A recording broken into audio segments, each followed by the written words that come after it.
Faith is a lifestyle. It is the mountain on which you stand that makes you believe that a dream is actually attainable. It is the concrete evidence that makes the logically impossible seem completely tangible. It seemed hopeless, but faith. I can't prove it, but faith. I can't explain it, but my faith has given me peace. I'm a Christian with $100 million vision. Can nobody box me and say that's a contradiction? Goal driven, God just blessed me with the ambition. Look up when there is, he rests the definition. Ladies and gentlemen, it's a special day today. It is a special day because of what we're doing today. This is one of them days where I've never actually done this on the Elevation podcast before. So it's gonna be a cool conversation between me and three men as we talk about the current situation that has happened in the African American community. That's going to be a cool conversation. But an Elevation podcast is about elevating your mind, elevating your just the place that you are in the world. And so we're gonna end this conversation on a good note. But I really want to have this conversation with you guys. This is the Elevation Podcast. You can check me here, www.ShawnRiff-Raff.com. This is the Elevation Podcast. My name is Shawn Riff-Raff. Let's go. King.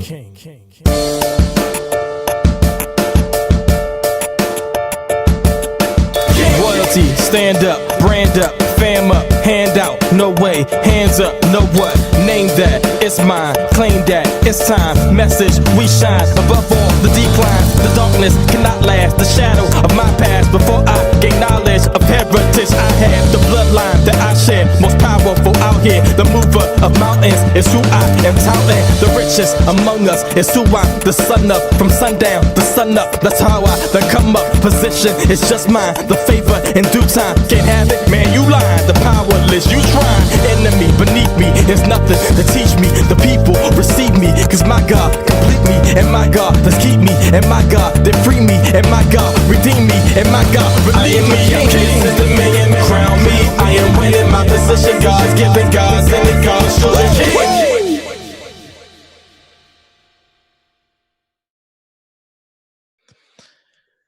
Everybody, welcome to the Elevation Podcast. My name is Shawn Riff-Raff. I am here with three great men. We're going to have a great conversation today.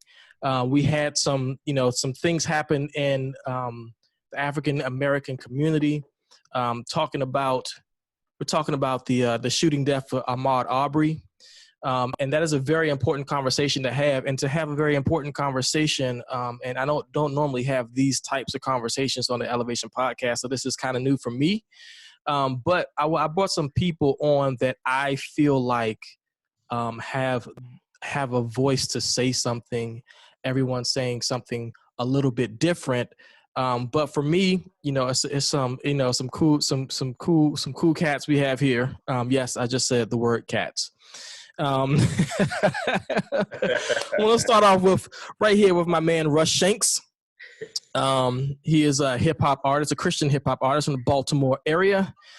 He is joining us here. He always has a good thing to say about what's happening in the African American community, along with us in our Christian faith and our Christian walk. So he's definitely a relevant voice here in these here times. I have my man Jeff Tyler on the bottom here. Jeff Tyler is the CEO of Good Men Do Exist, and he is a good force out here in the community about bringing awareness to what it is to the men out here in the community. He does a lot of stuff in the community and a lot of events. I'm going to let him talk to you about that himself. And I have my man here, Matt Anderson, who me and Matt go way back. If y'all haven't seen the Elevation Podcast that we did before, me and Matt go way back. He has been a great voice in radio, and he is into film right now. He is in the ministry, and he is into a whole bunch of stuff. What's up, guys? What's happening? Hey, what's going on, bro? Well, what's up, man? What's happening? I want to start this conversation talking about the events that happened. Obviously, we know that on February 23rd, a man was killed in Georgia. His name is Ahmaud Arbery. First accounts was that He was killed jogging. So he was, he was out for a usual jog, something that, according to his family, he did regularly. Um, I I want to start. First of all, my assumption is that I want to get everybody's feelings about the situation. I want to start with Matt. I want to get your feelings about the situation when you first saw it. How did that affect you? Well, my first thought was not again. Yeah. I was like, not again. And we could see it on video. Now, we really don't know what happened in those few minutes before that. We know what happened right after that. The young man died. But for me, it was just not again. That was my first reaction. Then I started thinking, at first I was like, wait a minute, somebody actually videotaped this. Somebody actually was following the car and trying to get this on camera. They didn't run. The average person's reaction when you hear gunshots is to go the other way. He was like pulling up on him like, hey, let me get this. So that to me caught me by surprise as well. In my first take, what little bit I could see in that 10 or 15 second video was it looked like the young man, I would have done the same thing. Somebody pull a gun on me, I'm trying to grab the gun because you can't outrun a shotgun. So you better off trying to grab him and get a hold of it. Now, I don't know all the details. They talking about he was jogging, and there's other video that came out that said he went into a house under construction in the area. A later report came out today, as a matter of fact. I read something that a black police officer posted, and he said that the young man didn't commit any kind of felony. He walked into this property. There's video of this. He's walked into this property under construction. He walks around, looks around, and 3 minutes literally, and he leaves. Nobody told him to leave, and he went back on his job. So that's the latest report. But my initial reaction was not again.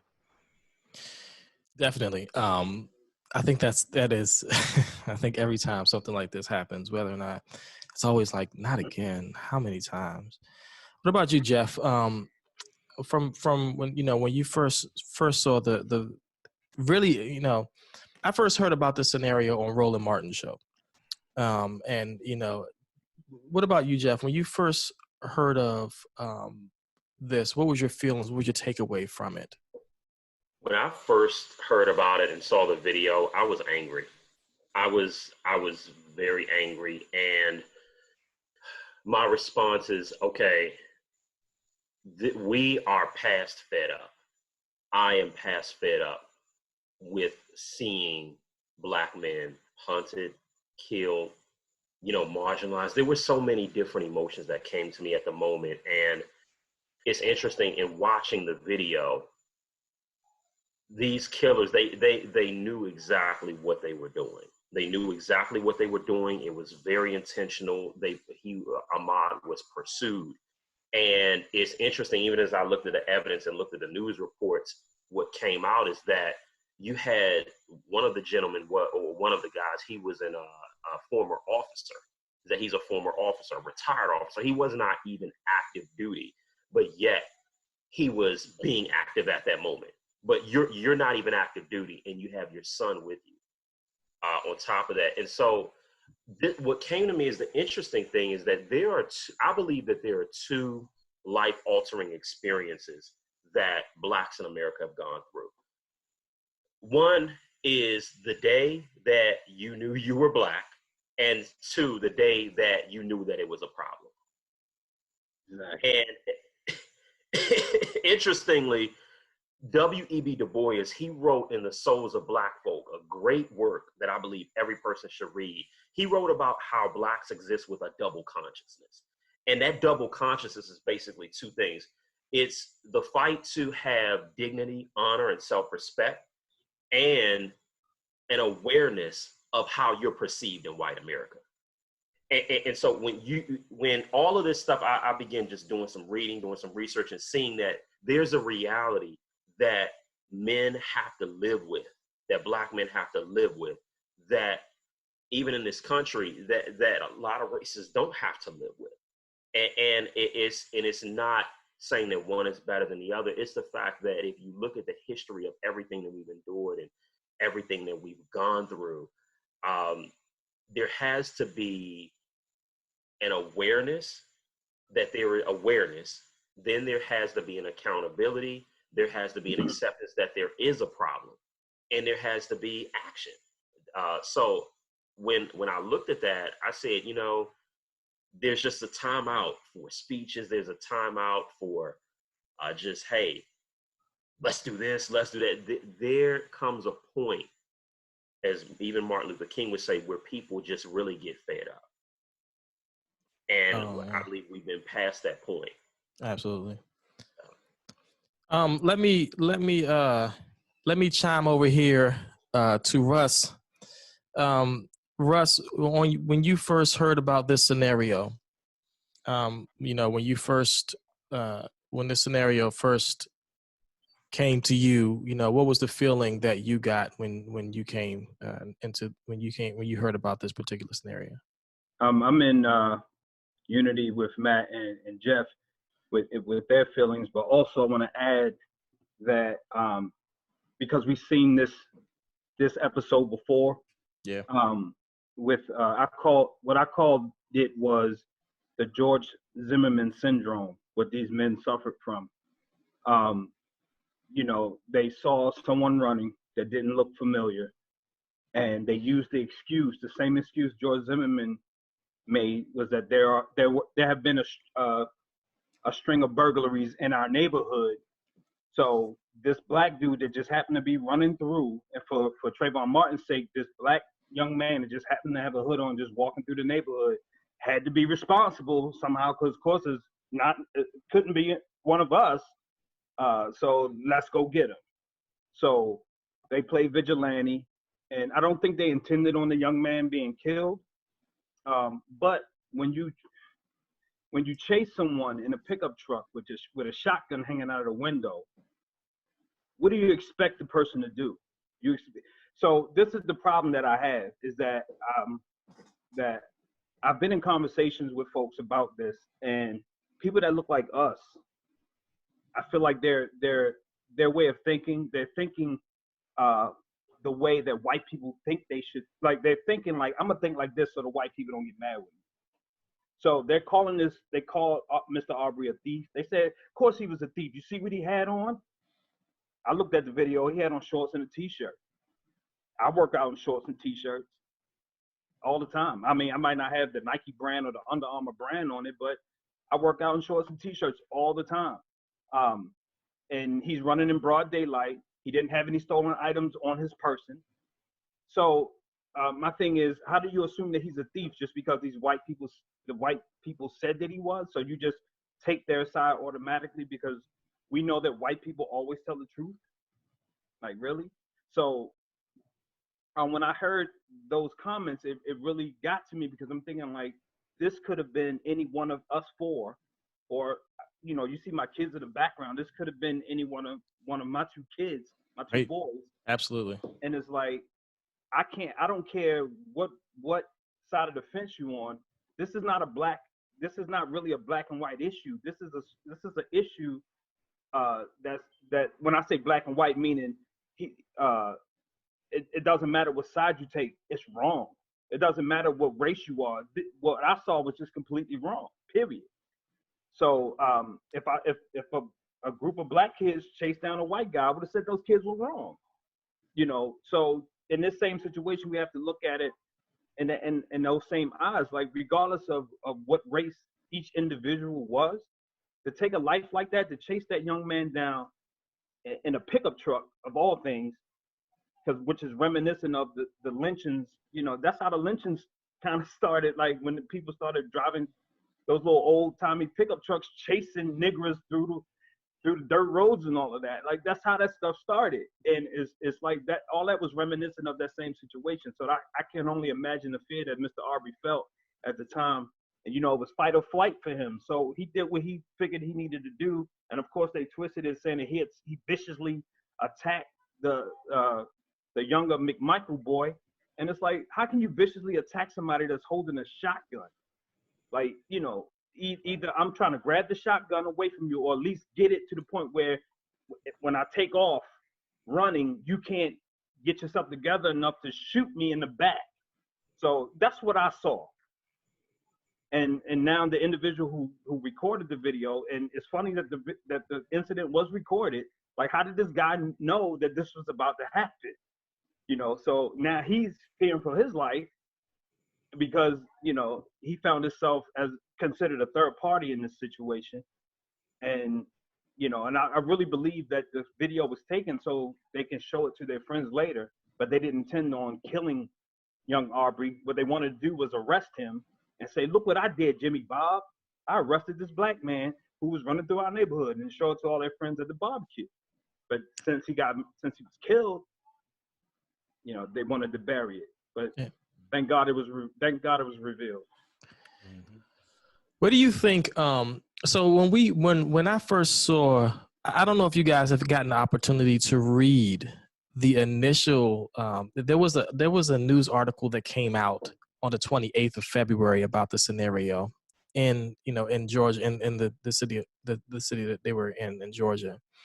And the initial reading of the news article, at the bottom of it began to talk about Aubrey's past.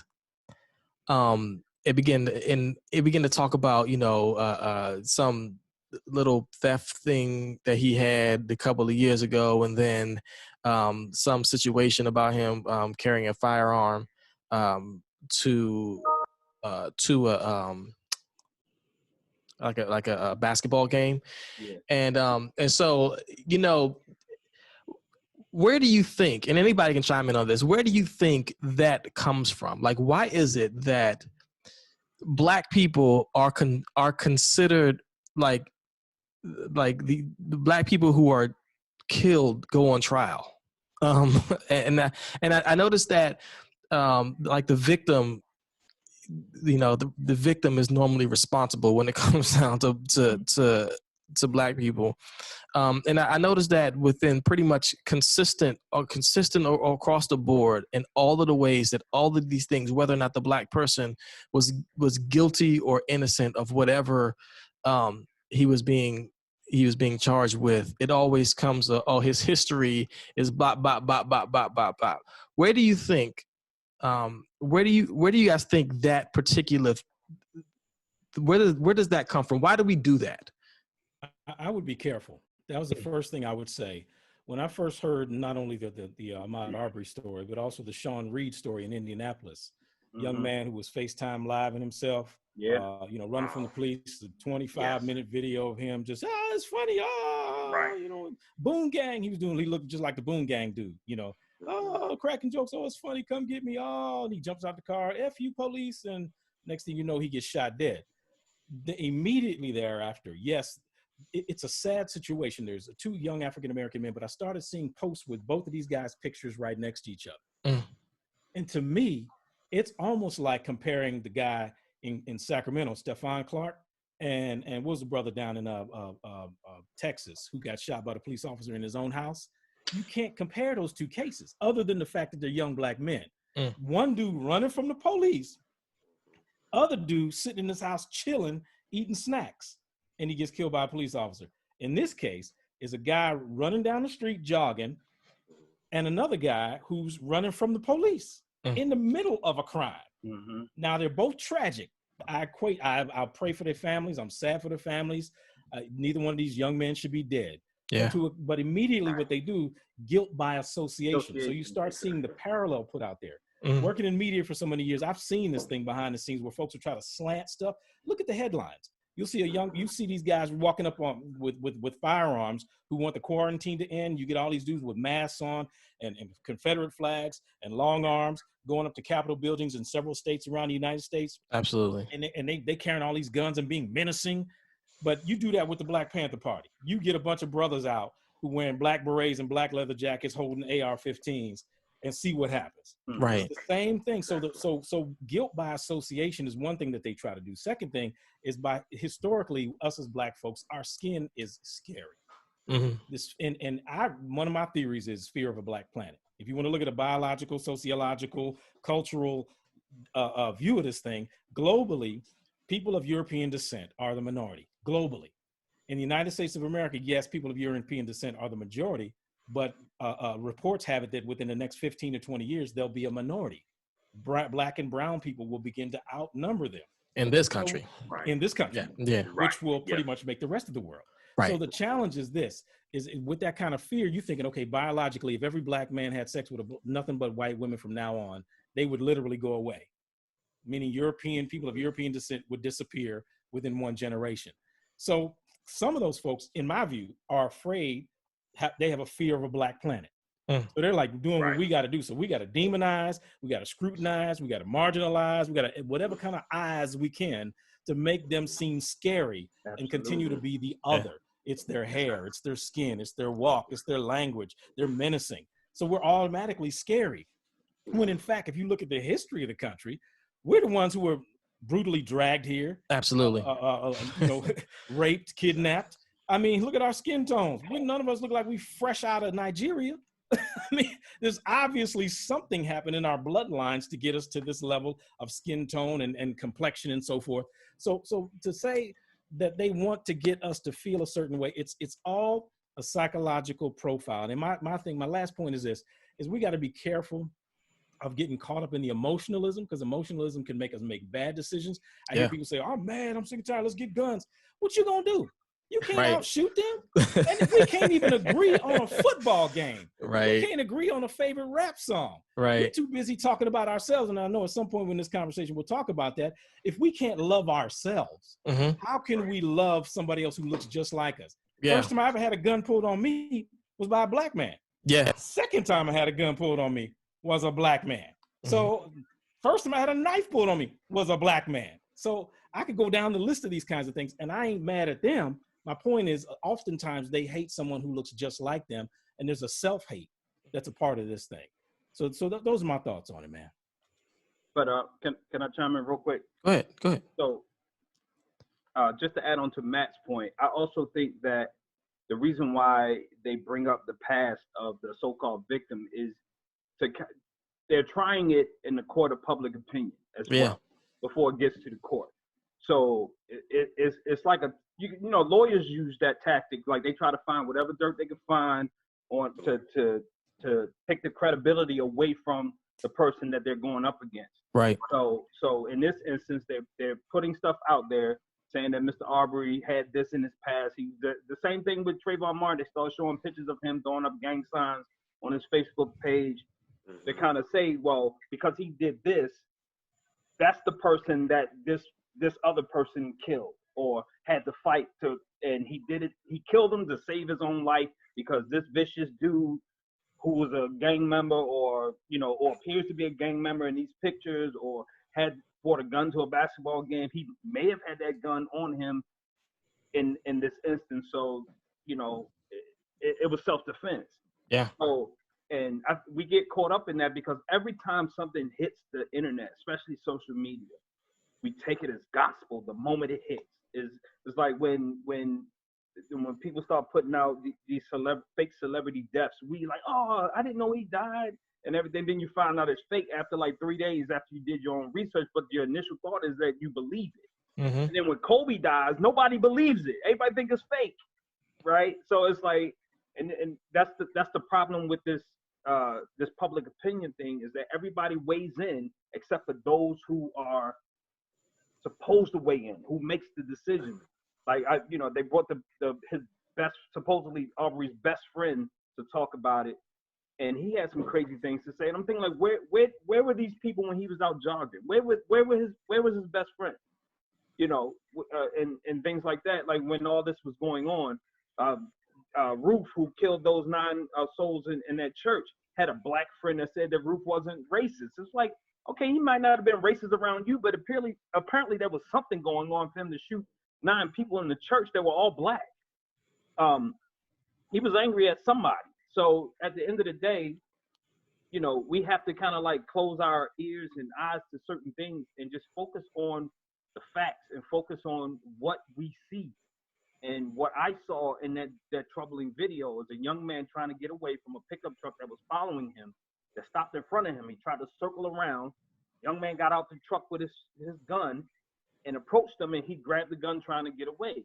If they had just stayed home and called the police, if they thought he was a crime suspect, they should have just stayed home, called the police, let the police handle it. He probably would still be alive today. but they acted because they wanted to be heroes, and now they're suspects in the murder case. Man, I definitely feel you on that. And one of the things that hold up, chime in, Jeff, before I say my next. No problem. And initially, when we look at the Arbery case, initially the McMichaels, they claimed that there were a string of burglaries in the area. However, on record, none of that's true. None of that was true. It was proven to be false. And initially they were following him and wanted to, and asked him to stop, and told him to stop. They wanted to have a conversation. Ahmaud didn't want to do that because the McMichaels felt that they had the authority to stop anybody that they wanted. He kept jogging. They keep pursuing him and eventually block him off. And to me, it also comes down to these two words also when we see the smear campaigns done against Black men. Mudslinging, we see a lot of the past history coming up. Two words ring in my head, and that's white privilege. You have a lot of privilege that has gone on, and not saying that every person who's white is evil or wrong. No, not at all. But the racism that we see in this country and what we see in a lot of what we see in the media is so systemic. It has layers to it. And so there's so many layers to it. It runs deep, and it has for years, which is why we see people who actually, why we see officers who are retired or not active have the authority or feel like they have the authority to be able to get away with and do things like this and not be held accountable for it. They sat at home for 2 months, not arrested at all. And so my thoughts are that, first of all, we have to admit that there is a problem. Everyone has to admit that there is an issue and accept that a problem does exist. Because what happens is when conversations like this happen, you hear well, that could have happened to anybody. All races, can get profiled. That could happen to anybody. Yes. What are you talking about? It doesn't matter. And so when you have that, there is a shifting that happens, the shifting of the blame. There is a refusal to acknowledge the problem. You have what I call ignorance, and you also have willful ignorance as well. Where there's a refusal to acknowledge that the history in this country is systemically, occupationally, it's been hard for people of color. Yeah. And we do have a responsibility to work hard, to accept our responsibility where we can, instill character, instill dignity in our children. But we also have a reality that we have to deal with that's not the same reality as everyone else. So that are parts of it. I got you. So what's funny, and I was thinking about this earlier. For those of us who have sons. And back in the day, but when I was talking to my son, my son has blatantly asked me before. So basically, during the Trayvon Martin time and during all of that stuff is, if I know if police is going to harm me, should I run? Or if I feel like the police will harm me, should I run? So my answer was always, live. My answer, was live to tell the story, basically. And so, basically saying that live, make it out of the scenario. So if it's, comply, if it's whatever it takes, live to tell the story. And I think about this particular scenario, and I'm like, if my son would have asked me, he hasn't, because he, at this point of his life, he ain't. But my son was to ask me, should I stop for a random white man and his son in the truck? My answer would be like, absolutely not. You know what I'm saying? Like, it's one thing we're talking about. It's one thing if we're talking about police, how should we handle police?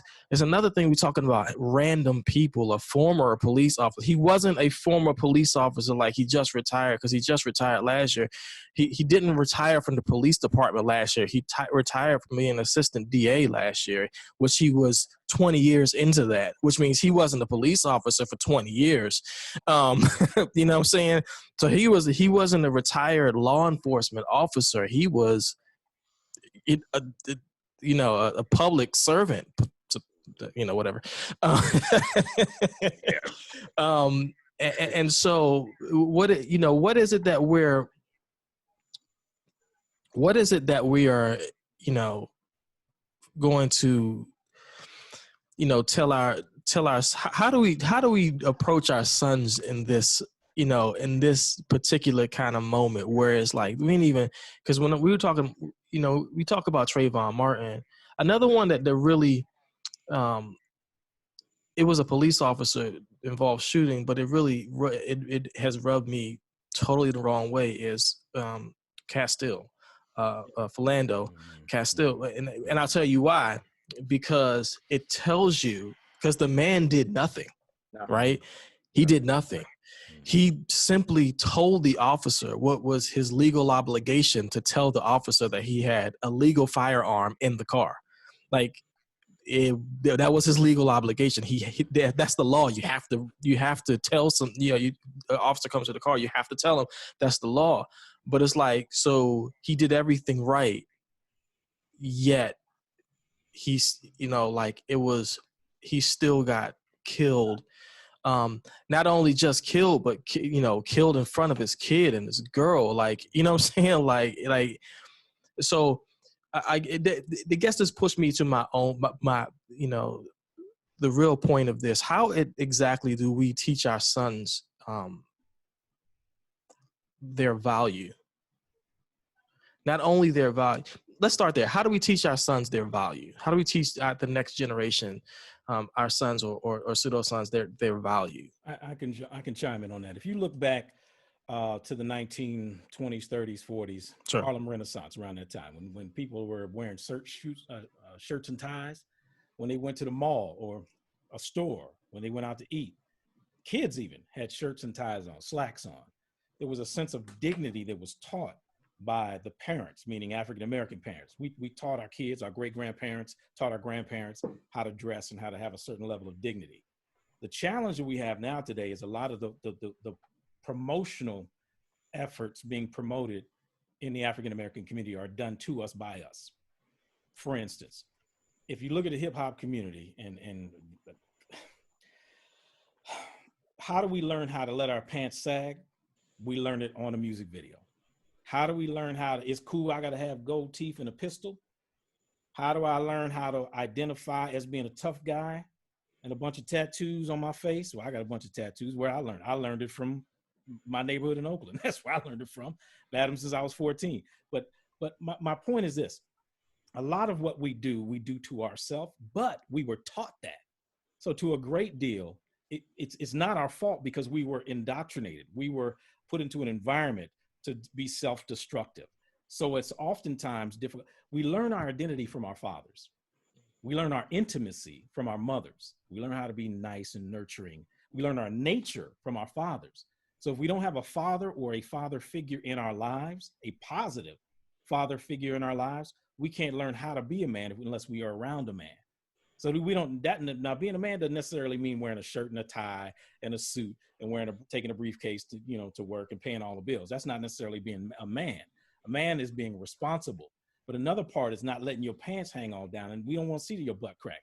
Another part of that is not being able to be dialectically pluralistic. What do I mean by that? I mean being able to talk hood, which I can. I go to the hood, I can talk hood all day long. It just comes out of me because it's part of who I am, is what I came up in. It's part of our African-American culture. I go to a boardroom, I don't talk hood. I'm going to be a little bit more articulate. Right. Spanish folks, when they're at home, they speak Spanish. When they go to work, they speak English, even though they may have an accent. Same thing for pretty much every other culture. There's home talk, and then there's boardroom talk. So we have to teach our young men, number one, a self-value. Love your neighbor as you love yourself. If you haven't been taught how to love yourself, then how can you love your neighbor? And if you look just like me and I don't love me, guess what? I'm afraid to kill myself, but I'm gonna kill you because you look just like me. So when I look in the mirror, I hate that guy I see. Guess what? I'm out in the street and I got a pistol now. This is my sense of power. And I've been marginalized. I can't get a job. I'm not respected in the community. The TV always tells me that I'm a criminal, that I'm a thug, that I'm a hoodlum, that I have no value. I can't get a job. I can't get a bank loan. I can't get a college loan. So guess what? I'm gonna walk around with this gun. This makes me have power. And as many women as I can have, that makes me have power. 4 things right here. And I'm gonna turn over the floor. 4 things that I've had to learn how to design my boundaries of who I am as a man. It took me a lot of years to figure this out. But 4 boundaries I have. Number 1, things that are non-negotiable no matter where I go. I'm not gonna sell out my God. I'm not gonna sell out my manhood. And when I say manhood, I'm a heterosexual male, period. I'm not disrespecting anybody else who makes other decisions in that regard. But I know how I was designed. I know who I am. I'm very clear on my God, my sexuality as a man. I'm also not going to sell out my women, which means my wife, my daughter, my mother, my sisters. I'm not going to disrespect Black women. So I'm not going to promote or be a part of something that's going to promote degradation to Black women. They not bitches. They not hoes. Pardon my French. You know, because guess what? If your mama is a bitch, that makes you a son of a bitch. That makes you an animal that needs a chain around your neck. So you're calling yourself an animal. And 4th thing, the 4th boundary is this, is I'm not going to sell out my people for no amount of money. And so a lot of people in music and in ministry and even in media create these environments and these images that cause us to think a certain way.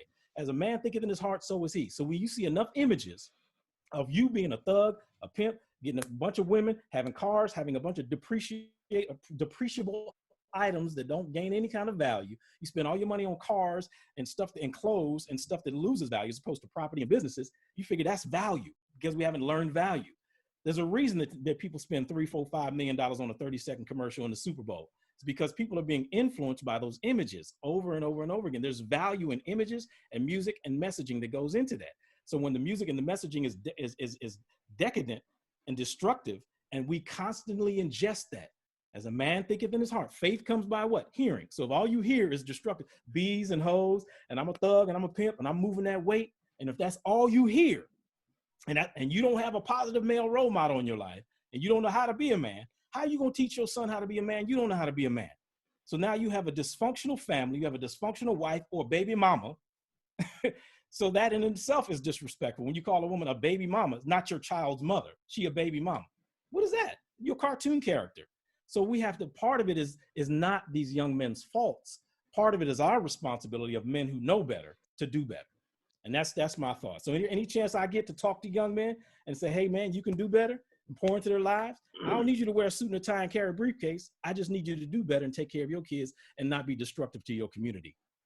I want to chime in real quick because I want to challenge. I got to challenge. I want to challenge a thought process. So let's think back. All of us here are old enough to remember 1987 and the biggest rap song to come out that year, right? It was NWA, right? It was F the Police, biggest rap song to come out in 1987. Changed the entire culture of what rap music was till this day. But if we go back to 1978, is when the mid 1970s, when we start talking about redlining and loans and stuff like that, that started to happen, that started to take effect of things that happened in the 1960s, when Black unemployment started going up. This is the late 60s, the 70s, when Black unemployment and all of that stuff started to go up.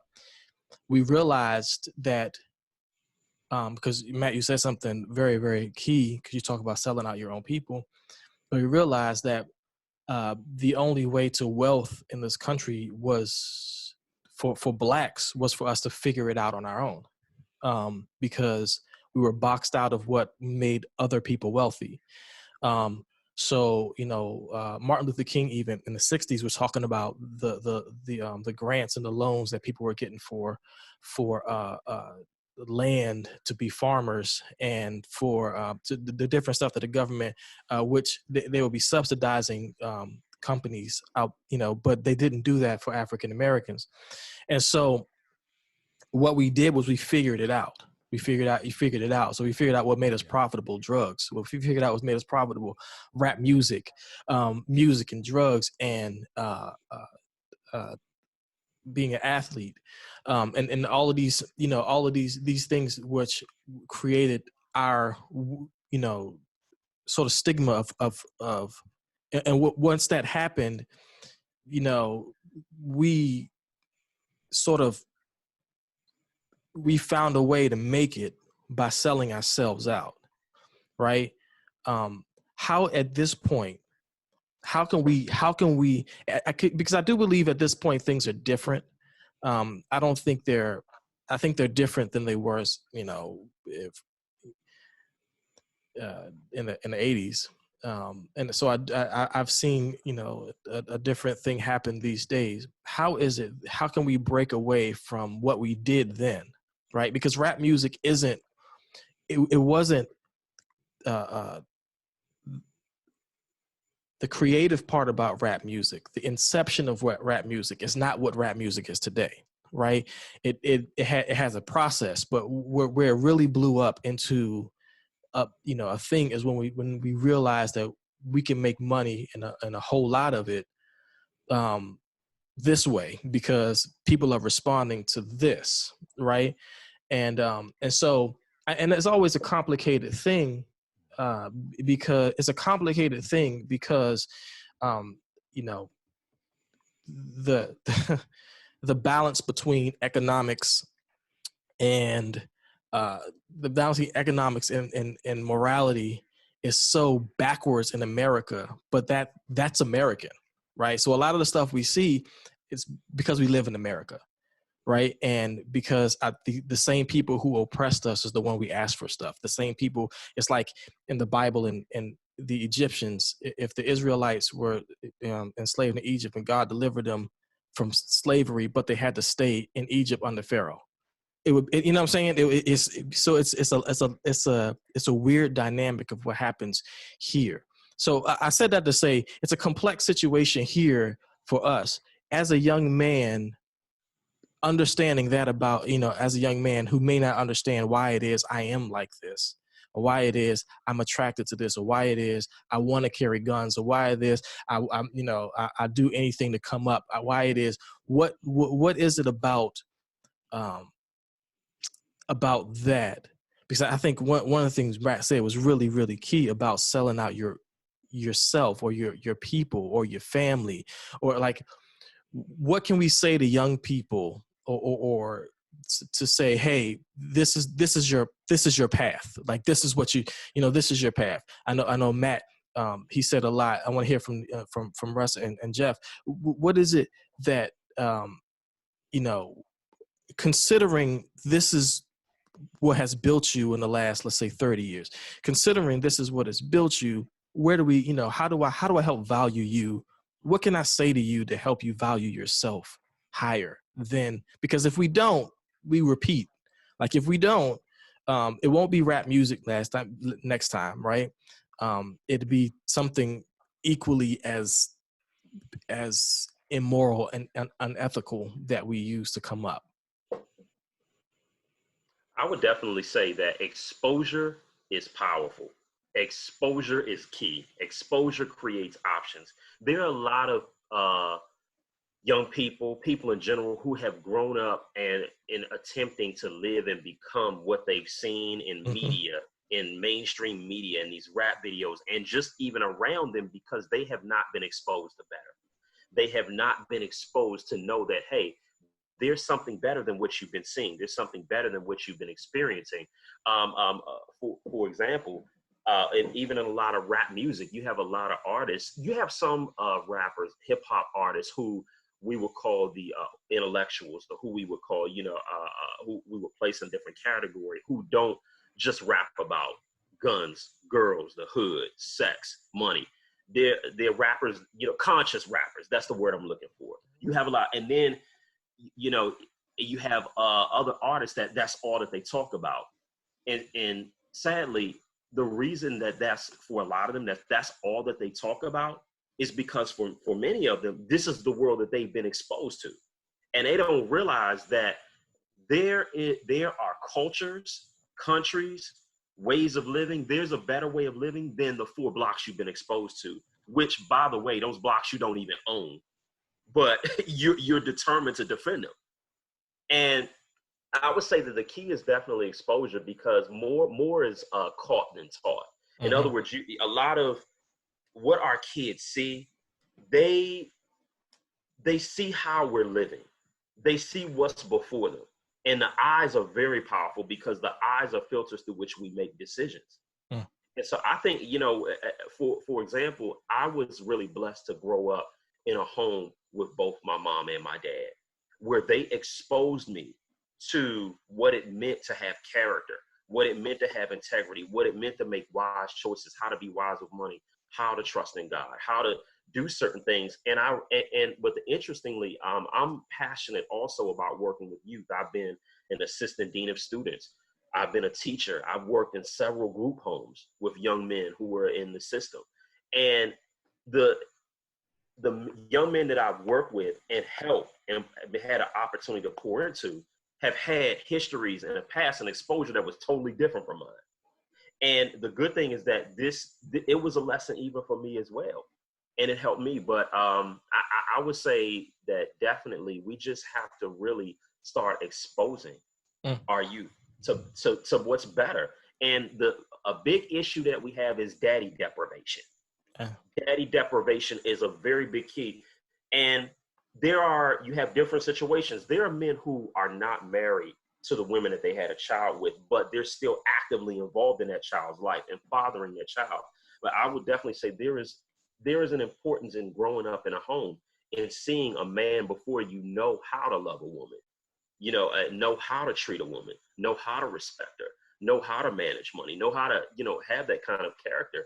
And sadly, there are a lot of people who aren't exposed to that. So if they don't see that model before them, they don't know how to actually live that out, because they didn't see it. And we have to be able to teach our young men that being able to provide for your families goes much deeper than being able to physically protect and provide, because money doesn't buy character. Money cannot heal generational curses. That's important, but there has to be a character and something deeper. But I think we've sold our young men short because we've only exposed to them the physical aspect and haven't taught them what it means to navigate through a storm or situation that hits their family. 50 Cent, several years ago, it was an old interview, and I'll never forget it, that he had. And the interviewer asked him about his father. And he asked him, what was your father in your life? And he said no. And he asked him a critical question. He said, do you think that if your father was involved in your life, that your music would be the same and your success would be the same? 50 said no. So he's pretty much admitted that the very thing that's made him millions and that he's built music and a platform off of is the very thing that he was deprived of. And that was his pain, and he's made millions off of it. But if his father were involved, or actually in his life, then things would have been a little different. But then when the follow-up question was, would you want to get to know your father now? And he said, no, what's the point? And so you saw a totally different side of him. And now even in the media, we've seen it on Instagram, there are issues even with that he's having with his older son, who, they don't want to be involved in the son wants to be involved or wants to be in the life, but in 50's life, but there's some issues there. And so I think several things. Exposure. There has to also be, a willingness that we have to admit that there's a problem, and a willingness to show a different path to our youth. Russ, chime in on that real quick. I want to hear from you what it is. As a hip hop artist myself, I think that the important thing for most artists, they need to be honest with themselves and be honest with their fans, because it's weird to me that, like, within the last 15 years, we have all these drug dealers, and womanizers who are making millions off of them. At least that's what they portray in their music. And then, you know, Rick Ross, who is, you know, supposed to be this kingpin, and I'm not hating on him, you know, whatever, do what you're doing. But then he was clowned for having a 9 to 5 as a correctional officer. And it's like, okay, so you're a clown, a person who worked a regular 9 to 5 and worked his way to the success that he's achieved now. But because he talks about being a kingpin, or he moved weight, he does this, every day he's hustling, y'all believe that and want that to be his truth. When I've always understood hip hop from the beginning as entertainment. It's these dudes are actors. You get it? So it's like maybe they've done some things, like, because I've done some things in my life, right? But in my music, I don't glorify it. So if the record executives are telling me, like Jeff said, to talk about my pain so I can make millions, yeah, I don't mind talking about my pain, but I'm not gonna make it so glorious that it'll make the young listener want to experience what I've experienced. Like, for example, what's his name? Young Jeezy came up. He's the snowman. He sell coke. He do this. He do. So everybody in the hood wanted to be the snowman. Everybody wanted to be Jeezy. But when Jeezy had a son, what is he doing? He putting his son through college with the money that we as a community gave to him to become rich. But since we want to be like Jeezy, we want to live like Jeezy, how many cats in jail right now or dead trying to be like Jeezy? Was in his music trying to live the lyrics that Jeezy spoke. So I would love for these hip hop artists to be honest, like to say, like, look, man, this is just entertainment. I'm not in the gang for real. Like, that's just what I talk. And I mean, even if it comes at the expense of losing fans, so what? I'd rather them lose fans than these fans lose their lives trying to live up to whatever expectations you put out in your music. 6ix9ine is another situation. He wanted to be gang, and like he get in court and starts ratting. He gets free. Now he back to no lesson learned. It's like he's right back at it. So it's like millions of views. Right, and it's like I'd rather my sons like put into my sons that, like, okay, this is fake and this is real, right? You know, you can listen to hip hop, but I need you to understand what you're hearing and know that this rapper is not living in the hood. Right. Also, you know what's crazy? You know what's crazy on that point? Not to cut you off. You know what's crazy in that point is that the funny thing is about the whole like culture is that everybody it's almost like we have this thought process that everything got to be real, like you got to, but it's not really real. Not really, and then the moment that something happened, like a Nipsey or whatever, that something happened, then all of a sudden we gotta stop this, and it's like, yo, either we got to be real or we got to stop. Like, right.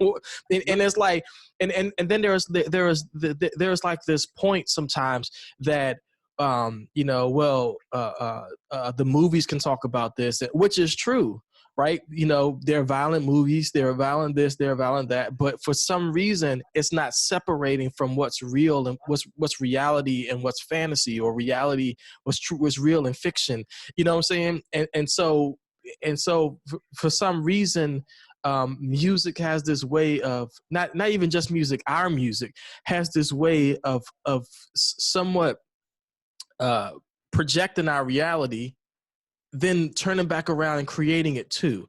So it's like, you know, I 100% believe that F the Police came from a real place, right? That was Rodney King. That was, you know, I 100% believe it came from a real place, right? But it projected to places where it didn't exist. Right. And then, you know what I'm saying? And for some reason, it's mirroring reality, but then projecting a new reality. But that doesn't happen with a lot of the movies and stuff that come out. Arnold Schwarzenegger doesn't project, right? Like, I'm saying Arnold Schwarzenegger. I'm just giving away my age, but but like, but you know what I'm saying? Like, you know, I used to watch Rambo. I used to watch all of that stuff coming up, you know, it didn't make me into, you know, Sylvester Stallone, you know what I'm saying? Like it didn't make me into that. But for some reason, you know, when we watch these, you know, or we take in this media, for us, it creates our reality. And it's like, what is it that we can't, where is it that we can't disconnect from what we're watching, you know, and say that's fake, this is real, that's fake, this is real. You know, like nobody, not nobody, but 99.9% of rappers are broke, right? Yes, you know, like the money they throw in, they may not have went and got it out the bank. You know, you can just buy it. Like, you know, you can just buy the money to throw. You know what I'm saying? Like that, all of that stuff. It's like 99.9% of rappers are broke, yet they portray that they're wealthy, and they portray do A, B, C, and D, and you get money. And you can do A, B, C, and D and still be broke. And why is it that no one has challenged the idea that A, B, C, and D actually don't make you money? That's just fake. If I could chime in on Well, that, man. sorry. If I could chime in, just a Can I quick just thought. finish my last point real quick? I'm sorry. Go ahead, bro. Good. Go ahead, man. So, and my to add on to what you just said, Riff, is that's why these reality shows are even worse than hip hop. Because now it's not just music videos. It's now we actually get to see these people live an everyday life, and all they do is fight. That's all they do. They get drunk and they fight. Baby mama drama. You sleeping with my man, and it's called love and hip hop. But where's the love? Where's the hip hop? There's none of it. But we see it. Our kids see it, and they go out and they hang with their friends, and they get in the fights that's just like the ones they see on these reality shows. They throw stuff at each other, but you never see anybody get arrested on these reality shows. You never see anybody get shot or killed, and that's the part. Like you said with F the Police, yeah, NWA can yell F the Police from a stage, but if I live in Parkville and I yell F the Police at a passing police car, they're gonna stop and they're gonna deal with me. So you know, NWA can yell F the Police from the stage and everybody jump up and down, but then again, when you leave that concert, you still have to live in the reality where if you yell F the Police to a police officer, you run the risk of being dealt with. You see the reality shows, you see the fights on the reality shows and in the music videos, but no, if you try to sell weight, if you try to fight like these people fight or try to live like these folks live, there are real life consequences that they don't show you. You go to jail. You can die. Like, I mean, right, you know. Jail, you can die. And then even when they show these rappers go to jail, they always holler, y'all held it down in the prison. Did you really? Like, I mean, who wants to go to jail and use that as a badge of honor? Like, I went to jail and I held it down. What? Like, somebody might have held you down and, you know, but it's like, I don't want my sons to think that that's a badge of honor. That's how we as Black people are supposed to act in society. I don't care what you see on television. I'm going to tell you the truth. I'm going to tell you the real. And the thing is that the game is already rigged against us already because of our skin color. But why do you want to make it worse by portraying this for the world to see? Why do you want the world to see? And that's why folks say they're scared of us. That's why people think that we are we're quick to anger because they see these girls fighting rich folk. Now these supposed to be rich people. So imagine how, you know, they arguing about stuff that poor people don't even argue about. Right. And it's like, y'all got money. So, and y'all supposed to have class. So how do you think the people that are watching us, just regular folk walking the supermarket, think of us if they see that on television? Yeah. Wow. Well, you hit it on the head, man. I think Brother Russ is dead on it, man. When you talk about, you know, being able to counteract what our sons or the young men in our lives are seeing and hearing. If we're credible, consistent, and creative in the way that we tell them the truth over and over and over again. For instance, I remember years ago in the mid 90s, I guess it was, when Tupac was hot at the time. I Get Around was hot, and I met him, was hosting a hip hop show here in DC, working for a radio station. And I'm back behind stage and I'm supposed to host this thing. And it's literally the night before Poetic Justice comes out. And I go to meet him and I'm thinking, oh man, he's from Oakland, man. One of the homies from the town came up. And so I go dap him up. Hey man, how you doing? I heard you smoking, blah, blah, blah. He said, no, I ain't smoking. Now, mind you, it's all in all the trade magazines. It's all in the magazine. He said to my face, I'm standing a foot away from him. I'm looking at him. I said, what? You from here? Okay. First So of all, I marketing. want to bring to everyone's attention that Matt's a celebrity. Okay, because we don't have no Tupac stories. I'm sorry. Okay. Go ahead, man. Man, I used to work with him in radio. I was mad. I was brokenhearted. I was, man, what are you doing? And so he was, I'm just trying to small talk with the brother. Hey man, how you doing? I'm dapping him up. And next thing I know, he's like, no, I ain't from there. Yeah. So when you get up on the stage, just tell him about, Poetic Justice come out tomorrow with Janet Jackson. So I'm like, I got on stage. I was like, Tupac. That's all I said. And that's all I had for him. Now, don't get me wrong. I'm a huge, in terms of his music, in terms of his storytelling ability, he's one of the best ever. But it taught me something in that moment. I said, wow, not everybody who portrays who you think they are in media, because there's a marketing campaign, there's imaging, there's branding behind it that goes into trying to create an image to get you to reach a specific audience, a specific demographic. Secondly, when you talk about NWA, real quick, Matt, Tupac was in my French class when I was in high school. Wow. And in Baltimore. I went to Baltimore School for the Arts. Right. See, there you go. Wow. He was in my French class. And You're a celebrity too. He was a geek.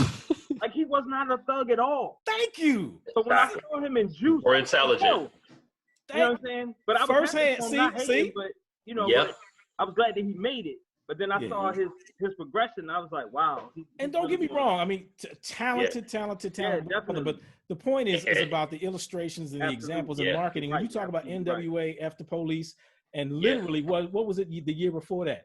It was Public Enemy and Self-Destruction. Yeah, absolutely. Absolutely. That was a huge hit. Yeah. But literally, the industry said, wait a minute, y'all thinking too hard. Wait a minute. After Police, it was like Fear of a Black Planet. Mm-hmm. What was all the Public Enemy songs were coming out? Right. It Takes a Nation of Millions. So it was unifying. It made you think about Marcus Garvey. It made you think about H. Rap Brown. It made you think. And so they said, no, wait a minute now. So let's start getting into the music. What's the best way to teach a child their ABCs? You put it to music. A, B, C, D, E, F, G. You put it to a melody and to a rhythm and to a cadence, and they start to remember it. So what do we do with music now? Whether it's positive or negative, you add something. You add a melody to it. And one thing I will say is that we're formed in His image and shaped in His likeness. I'm talking about God. We're formed in His image and shaped in His likeness. If we're formed and then shaped has to do with like sculpting. And what does a sculptor do? A sculptor takes away all the unnecessary stuff until the masterpiece is discovered in that wood, clay, or whatever it is. We got to do that as fathers, as men who emulate it, and talk about all the stuff that we went through that was nonsense, that I had to pull off, that I had to take off. I'm working on a documentary now called The Gift of His Presence. It's on Black fatherhood. We got Gary Payton in it. We got Tracy Martin in it. Trayvon's dad is in it. We actually went inside San Quentin prison and interviewed a bunch of brothers called the Malachi dads, a bunch of Christian brothers who all of them are doing 20 years to life. All of them are doing a bunch of years. All of them are in there for some form of murder, at least one murder. And so I sat down and talked we did like 13 interviews with these guys. And the common thread that I heard is that they all didn't have a positive, consistent male role model in their life. In fact, we interviewed two guys, one of whose son he had not seen since he was 11 months old. He'd been in prison 21 years. His son came to jail in the same prison with him. He hadn't seen him since he was 11 months old. That's crazy. He found out that he was coming. He reconnected with his son. His son That's was crazy. still wilding out, and he got moved to another prison. Then we interviewed another cat who was he was about 23, 24 years old. He came into prison. He heard his grandfather was in there. We interviewed him and his grandfather, and they sat down next to each other. And we talked about how his grandfather influenced his father, who was absent in his life. And now he's taken after his grandfather in a life of crime in the same prison. Wow. So again, it's modeling, it's being an example of, it's being able to point out who is your superhero. Yeah. Here's one other quick thought is that is being able to recognize what is our kryptonite and what is our vibranium. What makes you strong and what makes you weak. Kryptonite is that thing that's gonna mess you up, whether it's women, drugs, anger, whatever it is, self-destruction. Or is it studying in school? Is it learning how to get your credit score up and your interest rates down? We don't learn that. No one taught us how to build credit, because credit is our reputation in the hood. What is hood cred? It's reputation. Right. Credit is nothing but a hood, is reputation in business, or being able to buy a house or a car. So what do? We pay these astronomical interest rates. We don't know how to hire people because we can't start a business, so we can't get a business loan. So we don't know all of this stuff. Like me, I wasted my whole 20s trying to buy stuff that I couldn't afford, jacked up my credit, and then I took my whole 30s trying to fix it. So I didn't get it together to probably close to my 40s when I got it together. That's 20 years of wasted time where I was not able to build generational wealth, let alone teach anybody else about it. And I still ain't got it total together, but I'm a whole lot better than I was. My point is this: being able to have a model, whether you don't have a father in your house, find somebody who's your superhero. Find something, whether it's you on the internet, whether it's on TV. It can't be no brother from the block. Right. Tell me one senior citizen brother you know who been moving weight, slanging dope, squeezing pistols for 30 or 40 years. You can't name not one who's still in the game. They all either dead or in prison. You don't survive being a tough guy on the block. Nope. The real heroes are the guys who create businesses and multi-generational wealth. And if we talk about us hating ourselves, we look at all these white folks doing what they do, God bless them.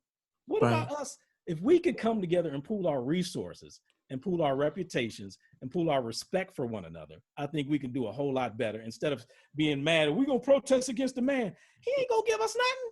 Right. We need to take it, we need to create it, and we need to develop it, and we need to share it with one another. Yeah. You know,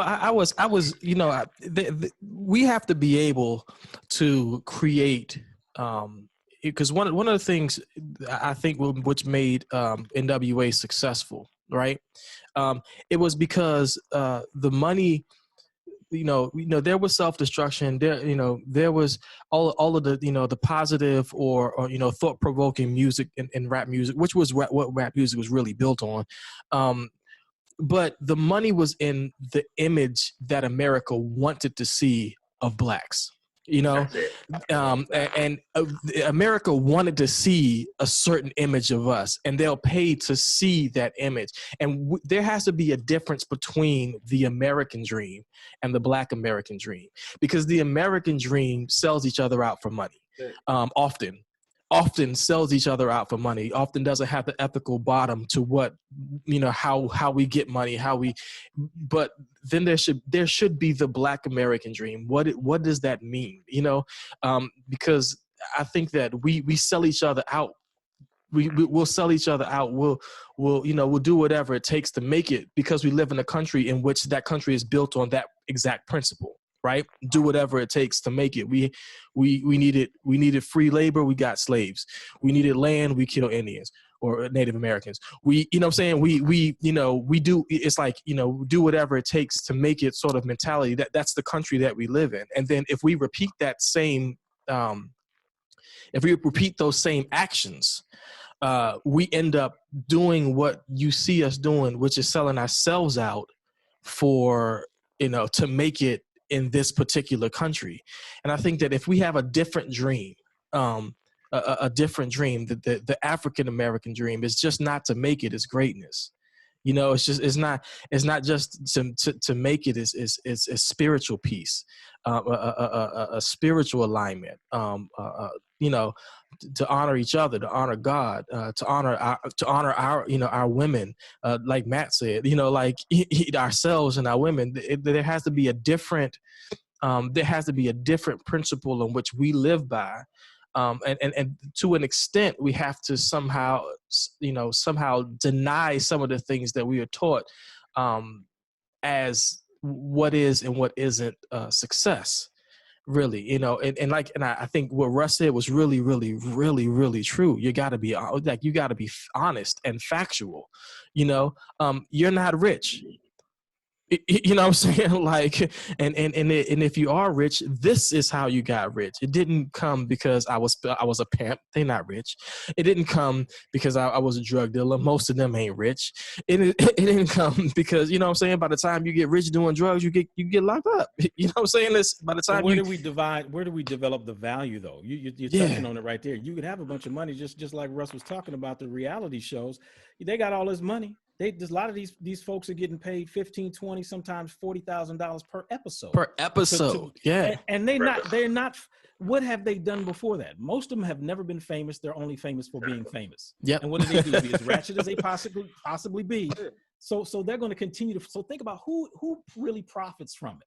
It's just like the football team owners. The team owners make money. The networks make money. I mean, I'm gonna tell you, having sat at the tables before, man, I could have been a millionaire a long time ago had I violated one or more of those 4 pillars I talked about earlier. You know, had I decided, okay, I'm gonna grab my ankles, go ahead, you know, or I'm gonna sell out, I'm gonna be a pimp and I'm gonna dog these women, or I'm gonna go ahead and sell out to black people, do that, or I'm gonna say, nah, you know, the God is dead. I can do any of those things and make money literally overnight. I got fingers to show you people that I was peers with. Now are way up here now financially. But what does it profit a man to gain the whole world and lose his soul? We don't teach that to our peers, to our brothers and sisters. What is real value? Once you learn what real value is, because if you sell out your family, your women, yourself, your God for anything, you can't be trusted. Right. Exactly. And truth be told, even there's several things come to mind from all of this too. Even speaking on the love and hip hop, everybody that's on there is not rich. Like that's true too. I know for a fact all of them don't have money like that. And like Matt said, nobody knew who you were until you got on this reality show. Right. And sadly, even to the drama, the fighting, the going back and forth. Truth be told, they're doing that. A lot of them do that for more screen time, because the more screen time they get, the more exposure they get, the more they can come back and make more money. That's really what that's about. Because if you interview or talk to a lot of them behind the scenes, a lot of those beefs, a lot of them, they weren't even beefing with each other before. They didn't have each other before. So it goes back to what you were saying, Matt, about selling your soul out for $1 or doing $1. And a lot of those characters, those actors, they don't have anything else going for them except that show. Right. Not all of them have different streams. And so, and even when you talked about how every man needs a consistent father figure, a consistent male in their life, and know what their kryptonite is. When you mentioned David, Michelangelo created the David sculpture, which is very popular in Florence, Italy. You have that David sculpture. When Michelangelo created that David statue, he was asked, how did you do all of this? How did you create David? What did you see? Because originally it was just a big slab of marble. And he said, easy. Well, not necessarily easy, because it took a lot of time and effort to do that. He said, I just chipped away everything that was not David. So I believe that the purpose that father figures have for us as men, and that other men have for us, is that we can look up to, is to help us chip away everything that's not who we were created to be as men. Is to help us chip away character deficiency, chip away those things that can hinder us. But we have sold our brothers short because we've limited their manhood to a sense of false security. And we haven't truly shown them that as important as it is to be responsible, knowing how to fight and have physical weapons will not protect your family from generational curses. It won't show you how to protect your household and teach your son how to have character. Yeah. You know, and when we talk about being responsible, actually it starts with teaching. It starts with training. It's, you know, getting the exposure that we need, getting around other men. And secondly, we need safe spaces, even like this one, where men can speak their piece in peace.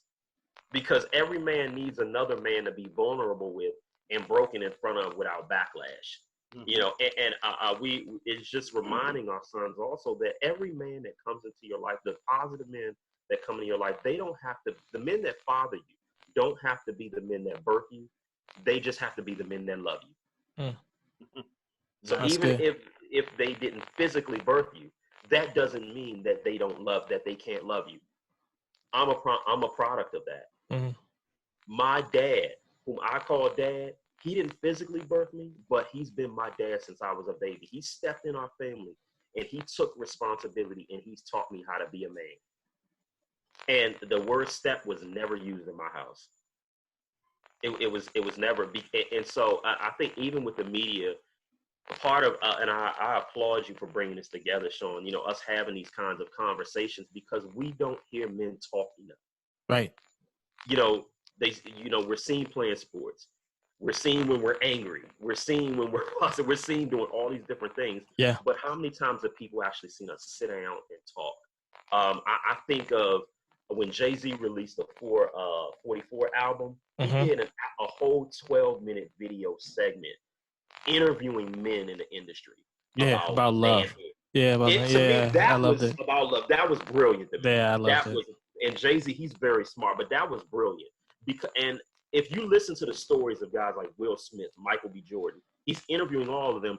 And Will Smith, one thing he shared was that I didn't really grow up understanding. I had to learn what it meant to really love. When he saw different guys or talked to different guys on a corner, who were giving advice about relationships and dating, it was from a flawed perspective. When he heard these guys on the streets, because it's all a matter of exposure. Because exposure creates options. So we have to start somewhere. Yeah. That definitely, when I've actually watched that video several times, because I can appreciate the vulnerability in that video. And yeah, like you guys said, these when you guys are talking about the reality shows and how they fight and behind the scenes, it's the same thing we've been talking about. It's the come up, right? And the truth be told, trying to get clout, or right? They talk about trying to get clout today. The truth be told, we never seen Jerry Springer fight. No. But we've seen him host fights. Right. Like he'll let everybody else fight. Yeah, he didn't host it because that's what and they prep people. They prep people to fight on the show. You know what I'm saying? And that reality TV ain't really real. You know what I'm saying? I remember having this thought like a while ago. MTV the first reality show was the Real World, and nothing about the world that they created on that show was real. Right. it's like I ain't never lived in a house with 7 chicks, and like this is not real. But I think what everybody's saying here is really is just truth. We gotta stick to telling our sons truth. We gotta make sure that they can separate what's not real from what's real. We may not ever be able to change, huh?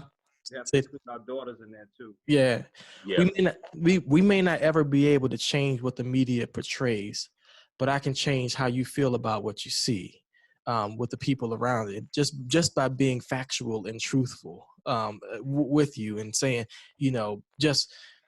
being in the music industry myself and being a hip hop artist myself, albeit I was Christian, it's just not what you think it is. As far as even as far as what you're looking up to, that's not really real. These are the things that are real, and this is the way that we get to it. And the most important thing in life is not how much money you get. It's greatness is not about money at all. It's about is what you do in the earth and how you how you reflect. The good that you do in the earth is what matters in life. I want to go for any last. I want to go for last words. I'm gonna start with Russ. Give me your last thoughts before we get out of here. Just give me some last thoughts. Sum it up for me, Russ. So I think the bottom line is that we have to teach our children. We have to teach our children how to be disciplined, not just in the house or not just when company's around, but even when we're not around. Because my parents dealt with me when I did something wrong. And the thing is, my father used to say to me, I'm gonna deal with you so the correctional officers or police don't have to. So, because they'll be worse. They don't love you like I do. So, and that's the same thing that I instill in my kids and my godchildren as well, is that, discipline is not a bad, now I'm not abusing you, but discipline teaches you responsibility. When you go out here and you act a fool, you got to take responsibility for the consequences that come with that. So the best thing is to don't go out there and act a fool. That way you have no consequences to suffer. Now, you won't have a criminal record for somebody to look back on even though you're unjustly killed by somebody. They won't have a criminal record to throw back in your face or in your family's face when you're trying to seek justice. So we have to teach our kids from birth that it's not cool to be out here acting like a butthole, you know, lack of a better word, like a butthole, and then thinking it's cool, and then you can come play the victim later on. No, you got to take responsibility. Be a responsible person. Act right. Treat people fairly, and that way that comes back to you the same way. Even if it doesn't, you could say that I did that. That it'll be totally on that person that's treating you unfairly. You can say I did the right thing. So just teach your kids about discipline and responsibility. Matt, let me hear some last words from you, Matt. Couple things, man. First off, man, I'm gonna say thank you, man. This really blessed me, Definitely. man. Talking with all the brothers, man, Russ and Jeff, and of course Shawn, man. This is awesome, man. I love this. We can do this all night. I would say first off, you have to model what it is that you expect from your sons or godsons or neighborhood sons, if you will, is to model it. And part of that modeling is showing them what you will do and what you won't do. And sometimes the best way, I remember when I used to run track, one of my coaches used to tell me back in when I ran cross country, my coach would tell me, it's all about getting the bad air out. Because, you know, you're always trying to catch my breath. He said, no, you're doing it backwards. He said, get the bad air out. Your body will automatically suck in the healthy air, the oxygen. And so I think part of it is it goes back to that David thing, the sculptor, and get rid of the stuff that doesn't really matter. And so, and sometimes, you know, one of the things I had to learn even with my own two sons and my daughter is to show them how to recover from mistakes. You know, show them that dad ain't perfect. And when I do make a mistake, how I recover. Mm-hmm. And that has spoke volumes to them to this day. I just became a grandfather 5 months ago. And now I got a grandson. And so now I got to think about him. My whole worldview now is all about legacy. What if I'm gone? It ain't about, you know, billboard signs or what I own. It's like, that's my legacy. You know, what is the character that his mom and my sons, when they have children, what is it that they're going to pour into their children? So one, showing them how to recover from mistakes, how to walk in integrity, not to be bought and paid for, to lose your soul because of stuff. Another piece is don't be afraid to get out of your environment. You know, I mean, just if you talk about Egypt, getting out of Egypt, a lot of times we get out of Egypt, Egypt is still in us. We get out the hood, but you got all this money. You can see it in professional athletes. You see it in recording artists. They got all this money, but they're in Beverly Hills or Bel Air, whatever they are, and they still acting like the hood because they never learn class. Class ain't got nothing to do with money or how well you articulate. Dignity is something on the inside. So teaching your children to value one another, to value themselves, to be a person who operates in dignity, and to tell them that they have worth, just like a life coach, just like your sports coaches. Your coaches always pushed you past yourself. Just like Russ said, he said, you know what, I'm gonna correct you because I love you. It's gonna hurt, but I'm gonna correct you. Correct them in love, but also model for them and show them that they have value, that they have worth. Tell them when they're wrong and make them feel the pain for it. But also tell them when they're right, because a lot of times we just correct, and we do it in love. True. We never tell them when they did right, and we got to be the best cheerleader for our sons and daughters as well. Man, it's incredible. Jeff, man, I want you to give me your final thoughts. Take us home on your final thoughts, man. Absolutely. We can't be a public success and a private failure. What we fail to deal with privately will come back to bite us publicly. In an interview in Hip Hop versus America, they used to have a series of interviews with hip hop artists about their music and the impact that it's had on culture. I won't forget when Michael Eric Dyson was having a conversation with T.I. And T.I. was defending the music and stating that, well, you all complain about my lyrics, but our music is a reflection of reality. It's a reflection of how America is. And if you all don't like it, maybe you need to check yourself.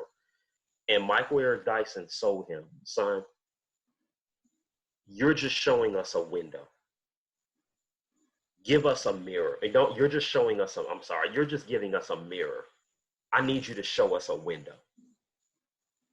Dr. King didn't just give us a mirror and a reflection of what we were. He gave us a window. He showed us a future to look forward to. Where do we go from here? don't just become so acclimated and loving of the adoration, praise, and popularity and fame that you get. Take responsibility. Absolutely. And I want to challenge every person, every man, every woman to take responsibility for where you are. And when we're wrong, we should apologize, but we never should live an apologetic life. Legacy, it goes beyond dollars, buildings, mutual funds, assets. We should be wise with our resources, and we should teach our children how to be wise with our resources. But prosperity won't last on a shaky foundation. And without character, without discipline and integrity, what you gain, you won't be able to maintain if it's not built on the right foundation. Man, listen. I mean, I appreciate all of you. I really appreciate you guys coming on here.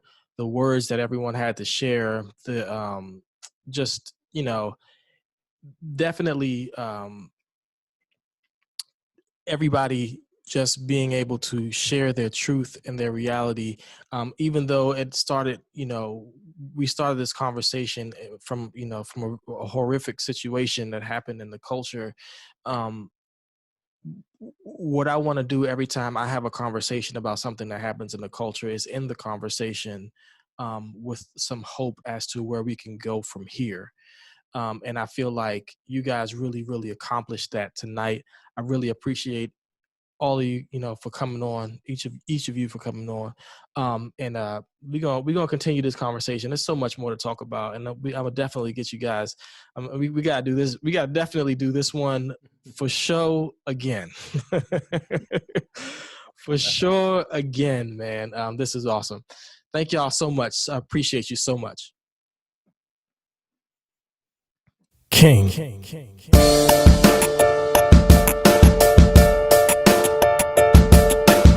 Royalty, stand up, brand up, fam up, hand out, no way, hands up, know what, name that, it's mine, claim that, it's time, message, we shine, above all, the decline, the darkness cannot last, the shadow of my past, before I gain knowledge of heritage I have, the bloodline that I share, most powerful out here, the mover of mountains is who I am touting, the richest among us is who I'm the son of, from sundown to sun up, that's how I then come up, position is just mine, the favor in due time, can't have it, man, you lying, the powerless, you trying, enemy beneath me, there's nothing to teach me, the people receive me, cause my God complete me, and my God does keep me, and my God they free me, and my God redeem me, and my God relieve me, I'm king, crown me, I am winning my position, God's giving, God's sending, God's chosen king.